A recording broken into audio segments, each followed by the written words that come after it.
No se puede escapar de la podredumbre, me repetía a mí misma mientras era arrastrada bajo la luz de luna que se filtraba por los espacios que dejaba el bosque de hongos monstruosos. Aunque lejano, el olor putrefacto aún llegaba a mi nariz, como algo ajeno, como un sueño. La tierra aún vibraba, pero apenas sentía algo concreto además de la manita tomada de la mía. El capitán Lata me llevaba, arrastrándome como muerta. Vamos, vamos, me decía, más rápido. La cabaña ya ni siquiera era un anhelo. Se había perdido en la distancia, seguramente devorada por los enormes gusanos violetas que surgieron como torres desde lo profundo de la tierra, hediendo, sudando muerte. Yo sabía que sucedería, eventualmente. Los campos vecinos de otrora brillante amarillo se marchitaban y el ganado a veces desaparecía, succionado. El chico me instaba a irme, a huir. El capitán Lata te defenderá, decía, disfrazado con la capa que le regalara aquel caballero de feria, agitando un cuchillo de cocina como una espada. Pero yo prefería quedarme en el Valle Verde antes que vagar por los peligros del bosque y pronto me quedé sola con el chico, en el pueblo fantasma, rodeada de campos amarillos que se marchitaban.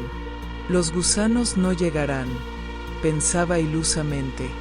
Y me quedé hasta que un día la tierra tembló agitada por un espasmo nauseabundo y el corrupto aroma de la putrefacción llegó a mi nariz. Así supe que todo acababa.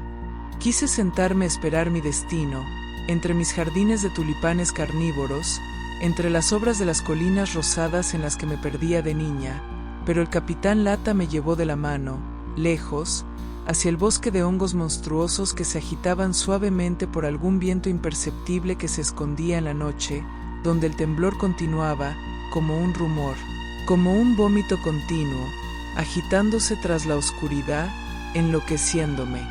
Caminamos rápido, tropezando entre arbustos de tentáculos, corriendo. ¿A dónde? Por Dios, ¿a dónde? A otra cabaña en otro valle de caras felices, donde viviríamos como lastimosos mendigos, donde los gusanos nos encontrarían otra vez y devorarían mis tulipanes. ¿Para qué? Pero corría, arrastrada de la mano, con ese abominable olor, ese olor a excremento que se metía en las fosas nasales, tapándolas, ahogándolas, cegándome, haciéndome sentir que mis piernas se volvían barro, deseando solo arrojarme al suelo y descansar, dejar que me devoraran de una vez los gusanos violetas tal como habían hecho con mi casa y mi vida. Pero el capitán Lata me decía rápido, señalando el camino con su cuchillo, como el caballero de feria, y me volvía a la realidad del bosque de hongos y miraba hacia atrás, donde se veían negros y marchitos, y avanzaba hacia adelante y dejaba que me llevara. Así dejamos el temblor y el olor atrás y avanzamos en la penumbra, por entre el quejumbroso mecer de los troncos carnosos. Al fin, al cabo de tiempo incalculable, llegamos a un camino de piedras asimétrica que nos llevó a una vieja iglesia de jaspe rojo, construida como un manojo de estalagmitas de sangre. Entramos, allí donde el silencio nos acariciaba, y nos sentamos en unos bancos gastados. Respiré agitada, sintiendo mi aliento desprenderse desde el fondo de mis pulmones, llevándose parte de mi alma, de mi voluntad, haciendo eco en las paredes inmaculadas que se perdían en las alturas. El capitán Lata puso su manita en mi hombro, calmándome. Así, no los vi al principio, pero camuflados en las paredes de color sangre, unos hombres nos acechaban. Sonreí un instante, ese instante en que la esperanza quiso resurgir, como siempre hace la maldita, solo para que el puñetazo duela más. Los hombres apenas eran hombres, de piel verdosa y deshecha, y uno se acercó hacia nosotros. No me asusté, no deseaba moverme. No temas, dijo entonces el capitán Lata y se le acercó con rápidos pasos. Con su cuchillo, le rajó el vientre. De la herida chorreó una masa gelatinosa y violeta que olía a vómito y eran las larvas de los gusanos gigantes. El que había sido un hombre cayó pesadamente. Por un instante vi en los ojitos del capitán un temblor, como el que hace una mariposa cuando se la aplasta poco a poco entre los dedos, cuando pensó en lo que había hecho. Pero el capitán Lata no podía tener miedo. «Vamos», me dijo, «vienen más». Me tomó de la mano y me sacó de la iglesia de jaspe rojo y salimos por un camino que llegaba hasta el poblado de la iglesia, un manojo de casitas que ahora eran solo ruinas enredadas entre los arbustos de tentáculos de otras eras, muertos y resecos, mientras intentaba esquivar los frescos que se agitaban desde la tierra. La luna solo mostraba sombras y desde las ruinas llegaban gemidos, agudos gemidos que cortaban como navajas y eran gritos de los hombres de barrigas llenas de gusanos violetas que nos buscaban. Algunos se cruzaron en el camino, pero el capitán los esquivó hábilmente y salimos del pueblo, llegando al rato a una cañada que nos llevó a una colina que nos llevó a una cueva silenciosa que nos serviría de refugio. Me hizo sentar un instante. Algo podíamos ver en su interior. Por las paredes trepaban, lentamente, unas babosas que emitían una ligera luz amarronada, dejando un rastro de baba tras de sí, como si chorrearan excremento. Necesitaba descansar, necesitaba pensar en comer, necesitaba pensar en el día de mañana, en el camino de mañana, en la otra comida de mañana mientras huiríamos por algún bosque sombrío, pero no podía, no quería. Mi cerebro me dolía, palpitaba, solo quería llorar y tenderme. Ni siquiera deseaba volver a mi cabaña en los campos amarillos, ni construir otra cabaña en otro campo amarillo. Si existía, sentía que necesitaba otra vida y sentía también que estaba vieja, que a cada paso envejecía y me pudría y las larvas de los gusanos crecían en mí, devorándome. No quería otra vida. Acá, decía el capitán Lata, acá podemos descansar, no hay monstruos. Sí, podíamos un falso y efímero descanso. Grité. El grito más fuerte que lancé en mi vida, como si yo misma pudiera salir de mi cuerpo por mi boca.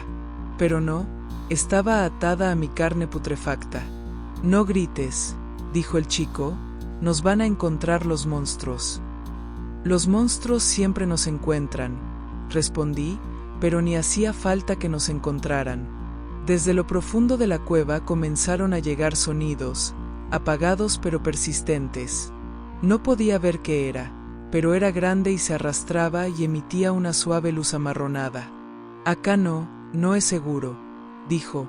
Vamos, el capitán Lata te defenderá de los monstruos.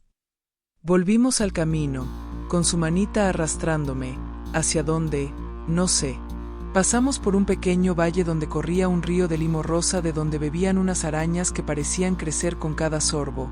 Atravesamos una cantera de jaspe rojo, donde viento hacía ruido y no se sentía. Pasamos por un pastizal, habitado por serpientes telépatas que metían imágenes de pesadilla en mi cabeza. El capitán Lata no se detenía, pero su paso era más lento. Ya no sonreía. Resoplaba, pero no se detenía, ni me soltaba la mano a pesar que se esforzaba como si arrastrara un arado.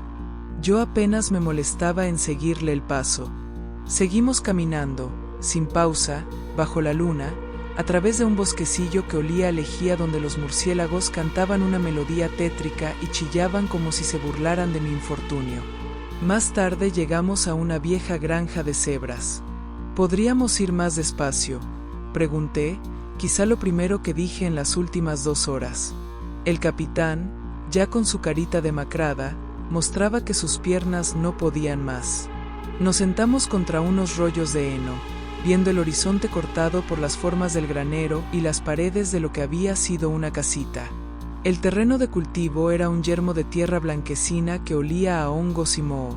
No sé cuánto tiempo pasó.